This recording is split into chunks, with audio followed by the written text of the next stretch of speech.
Hi friends, இன்றைக்கி கத்திரிக்காயை வச்சு நம்ம ஒரு டிஷ் செய்ய போகிறோம். இது பழைய காலத்து டிஷ் தான். ரொம்பவே செய்கிறது ஈஸி, ஆனால் டேஸ்ட் ரொம்ப அட்டகாசமாக இருக்கும். இதை இப்போ எப்படி செய்யறதுன்னு பார்க்கலாம் வாங்க. இதுக்கு நான் பெரிய சைஸாக 2 கத்திரிக்காய் எடுத்திருக்கேன். இது பூனைத்தலை காயில் செஞ்சால் ரொம்பவே டேஸ்ட்டாக இருக்கும். ஆனால் இப்போ மார்க்கெட்டில் அந்த மாதிரி காய்கள் கிடைக்கிறது கஷ்டம். ஹைப்ரிட் கத்திரிக்காய் தான் அதிகமாக மார்க்கெட்டில் இருக்குது. அதுலேயுமே நம்ம பார்த்து எலசான காயாக பெரிய சைஸ் காயாக பார்த்து வாங்கிக்கிட்டா இந்த ரெசிபி நல்லாயிருக்கும். சின்ன சைஸ் காயாக இருந்தால் நம்ம காய்கள் அதிகமாக எடுத்துக்கலாம். இப்போ இந்த காய்களோட காம்பு பகுதியை நீக்கிடலாம். இப்போ இது காம்புகளெல்லாம் எடுத்தாச்சு. இதுக்கு மேலே நம்ம கொஞ்சம் ஆயில் தடவிக்கலாம். அது விளக்கெண்ணெய் தடவுனா ரொம்ப நல்லாயிருக்கும். விளக்கெண்ணெய் இல்லைன்னா சமையலுக்கு பயன்படுத்துகிற எந்த எண்ணெயாக இருந்தாலும் நம்ம தடவிக்கலாம்.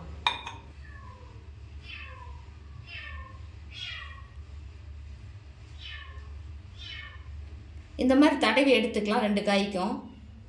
இப்போ இதுக்கு மேலே விளக்கெண்ணெய் தடவியாச்சு. தடவிட்டு இதை ஒரு சைடு நம்ம இந்த மாதிரி ஒரு கம்பியை வச்சு குத்திக்கலாம். குத்தி இதை ஸ்டவ்வில் நான் ஸ்டவ் ஆன் பண்ணி லோ ஃப்ளேமில் வச்சுருக்கேன். இதில் இது அப்படியே சுற்றிலுமே நமக்கு வெந்து வரும்போது நல்ல அந்த மேல் தோல்லாம் வெடித்து வரும். அந்த அளவுக்கு நம்ம இதை சுட்டு எடுத்துக்கணும். மேல் தோல் கலர் மாறி நல்லா வெடித்து வரும். அதுதான் நமக்கு வெந்ததுக்கான பக்குவம்.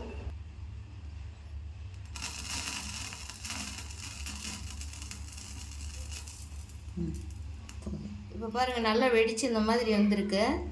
இப்போ இந்த மாதிரி வந்தால் அது வெந்துருச்சுன்னு அர்த்தம். நம்ம இந்த சமயத்தில் இதை எடுத்துக்கலாம். பாருங்கள், இதே போலவே இன்னொரு காயும் சுட்டு எடுத்துக்கலாம். இது 2ஐயும் சுட்டு எடுத்தாச்சு. இது ஆறட்டும். ஆறினோட்டு இது தோலை உளிச்சு எடுத்துக்கலாம். இப்போ இது நல்லா ஆறிடுச்சு. பாருங்கள், தோல் சூப்பராக கலண்டு வருது. இந்த மாதிரி தோலெல்லாம் உளிச்சு எடுத்துக்கலாம். இதுக்கு நம்ம பச்சை புளி தான் சேர்த்த போகிறோம். ஒரு 2 துண்டு, சின்ன துண்டாக 2 துண்டு புளி ஊற வச்சுருக்கேன். அதை கழுவிட்டு நல்லா ஊற வச்சுருக்கேன்.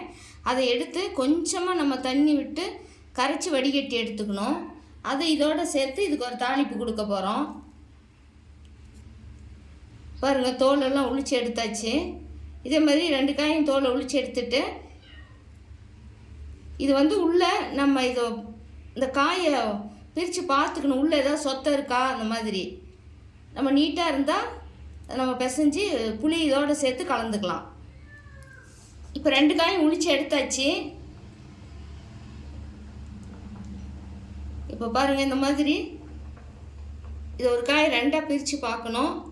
அதையும் நம்ம 2ஆக பிரித்து பார்த்துக்கணும். உள்ளே நமக்கு நீட்டாக இருக்கணும் காய். அதே சமயம் இந்த விதைகள்லாம் நமக்கு எலசாக இருக்கணும். இந்த விதைகள் முத்தலாக இருந்தாலும் அதுவும் நம்ம எடுத்துடணும். இந்த விதைகள் முத்தலாக இருக்கும்போது நமக்கு அந்த விதைகள் வாயில் சிக்கும். இது பாருங்கள், நல்ல விதைகள்லாம் எலசாக இருக்குது. காயும் சூப்பராக இருக்குது. இதே மாதிரி 2 காயும் பார்த்துக்கலாம். இதெல்லாம் நாங்கள் சின்ன பிள்ளைங்களாக இருக்கும்போது இந்த ரெசிபி அடிக்கடி வீட்டில் உங்கள் பாட்டி செஞ்சு கொடுப்பாங்க. ஆனால் இது சூப்பராக இருக்கும். சூடான ஒயிட் ரைஸுக்கு இது வச்சு சாப்பிட நம்ம கையே ஒரு நாள் முழுக்க மணக்கும் இதை சாப்பிட்டுட்டோம்னா. இப்போ பாருங்கள், 2 காயுமே நீட்டாக இருக்குது. இப்போ இதுக்கு ஒரு புளி கரைசல் கொஞ்சமாக தண்ணி ஊற்றி புளியை எடுத்துக்கலாம். இங்கே பாருங்கள், இவ்வளோ பெரிய புளி நான் எடுத்திருக்கேன். இதை தண்ணியில் கரைச்சி வடிகட்டி எடுத்துக்கலாம். இந்த கத்திரிக்காய் சுட்டு வச்சுருந்தோம். அதை ஆறுனதும் இந்த தோலை உளிச்சிட்டு இந்த மாதிரி நம்ம இதை காயை உள்ளே நீட்டாக இருக்கான்னு பார்த்துட்டு இந்த மாதிரி வச்சுருக்கோம். இதுக்கு தேவையான புளி இதில் நம்ம கரைச்சி வடிகட்டி எடுத்து வச்சுருக்கோம். இதுமாதிரி இதுக்கு தேவையான பொருள் என்னென்னு பார்த்தீங்கன்னா, தாளிக்கிறதுக்காக கொஞ்சம் கடுகு உளுந்து, அதோட ஜீரகம் கொஞ்சம், வரமிளகாய். இது காரத்துக்கு ஏற்ற அளவு நமக்கு அதிகமாகவோ குறைவாகவோ எடுத்துக்கலாம். ஏன்னா காரம் நல்லா இருந்தால் தான் நமக்கு இந்த ரெசிபி டேஸ்ட்டாக இருக்கும். கொஞ்சமாக ஃப்ரெஷ்ஷான கருவேப்பிலை இலைகளை நான் கட் பண்ணி வச்சுருக்கேன். சின்ன வெங்காயம் ஒரு 10லேருந்து 15. இது வெங்காயம் கொஞ்சம் அதிகமாக போட்ட வரைக்கும் இந்த ரெசிபி நல்லாயிருக்கும். நான் ஒரு 15 வெங்காயத்துக்கு மேலே இருக்கும் பொடிசாக கட் பண்ணி எடுத்து வச்சுருக்கேன். தேவையான அளவு உப்பு, கொஞ்சம் ஃப்ரெஷ்ஷான கொத்தமல்லி இலைகள். இப்போ இதை தாளிச்சிக்கலாம். ஸ்டவ் ஆன் பண்ணி ஒரு வடை சட்டி வச்சுருக்கோம். இதுக்கு தேவையான அளவு எண்ணெய் ஊற்றிக்கலாம். நான் ஒரு 2 ஸ்பூன் அளவுக்கு ஊற்றுறேன்.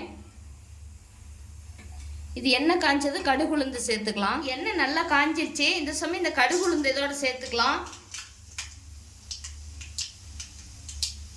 இது பொரிஞ்சு வரும்போது ஒரு பாதி அளவுக்கு பொரிஞ்சதும் ஜீரகத்தை அதோட சேர்த்திக்கலாம். இப்போ பாருங்கள், இது பொரிஞ்சு வரும்போது இப்போ இந்த ஜீரகத்தை இதோட சேர்த்துக்கலாம். சேர்த்துட்டு நம்ம குட்டியாக நான் 3 வரமிளகாய் எடுத்திருக்கேன், அது இதோட சேர்த்துக்கலாம். சேர்த்துட்டு இந்த சின்ன வெங்காயத்தை இதோட சேர்த்துக்கலாம். இப்போ இந்த வெங்காயத்தை சேர்த்துட்டு இந்த கருவேப்பிலைகளையும் இதோட சேர்த்துக்கலாம், வந்து விட்டுக்கலாம். இப்போ இந்த வெங்காயம் வேகும் போதே நம்ம எடுத்து வச்சிருக்கிற உப்பில் ஒரு பாதி அளவுக்கு சேர்த்துக்கலாம், அப்புறமா பாதி சேர்த்துக்கலாம். இது வெங்காயம் நமக்கு ஒரு 90% வெந்தால் ஓகே, ரொம்ப நம்ம சுருளை வேக வைக்க வேண்டாம். இப்போ இது ஒரு 2 நிமிஷம் இதுலேயே வதங்கட்டும். இப்போ இந்த கத்திரிக்காயை ஒரு கப்புக்கு மாற்றிக்கலாம்.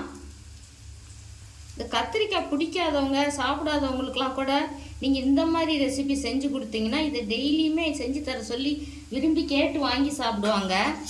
இப்போ நம்ம இதுக்கு இந்த புளி கரைச்சி வச்சுருக்குறோம். இது கொஞ்சமாக தான் தண்ணி ஊற்றி கரைச்சிருக்கேன், ரொம்ப தண்ணி ஊற்றிடக்கூடாது. இந்த புளி இதோட சேர்த்துக்கலாம்.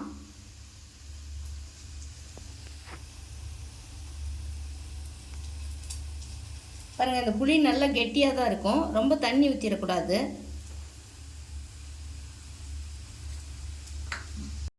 இப்போ இந்த புளியை ஊற்றி இது பிசைஞ்சிக்கலாம். நல்லா கையில் இப்படி நல்லா பிசைஞ்சு செய்யும் பொழுது தான் இந்த ரெசிபி ரொம்பவே டேஸ்ட்டாக இருக்கும். பாதி உப்பு வெங்காயத்துக்கு போட்டிருக்கோம், மீதி பாதி இதோட சேர்த்துக்கலாம். நம்ம ஃபைனலாக பத்தலைன்னா கொஞ்சம் நைஸ் உப்பு சேர்த்துக்கலாம். கல் உப்பு போட்டிங்கன்னா கரையாது. இப்போ நல்லா பிசைஞ்சாச்சு பாருங்கள். இப்போ இந்த வெங்காயம் வதங்கிறத பார்க்கலாம்.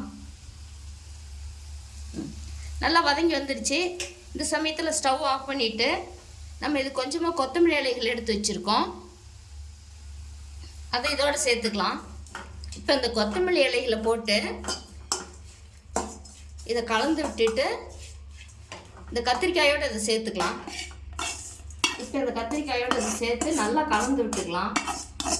இப்போ இந்த சமயத்தில் நமக்கு உப்பு சரியாக இருக்கான்னு பார்த்துக்கிட்டு உப்பு நமக்கு பத்தலைன்னா கொஞ்சமாக போட்டுக்கலாம்.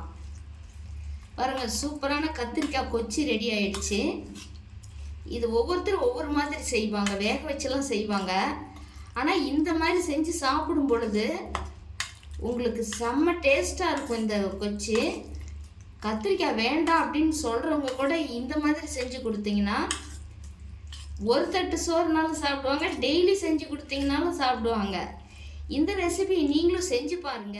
செஞ்சு பார்த்துட்டு உங்களுடைய கருத்துக்களை கமெண்ட் பாக்ஸில் சொல்லுங்க. இந்த வீடியோ பிடிச்சிருந்தா லைக் பண்ணுங்க, உங்கள் நண்பர்களுக்கும் உறவினர்களுக்கும் ஷேர் பண்ணுங்க. மேலும் இது போன்ற வீடியோக்களுக்கு நம்ம சேனலை சப்ஸ்கிரைப் பண்ணுங்க. தேங்க்யூ.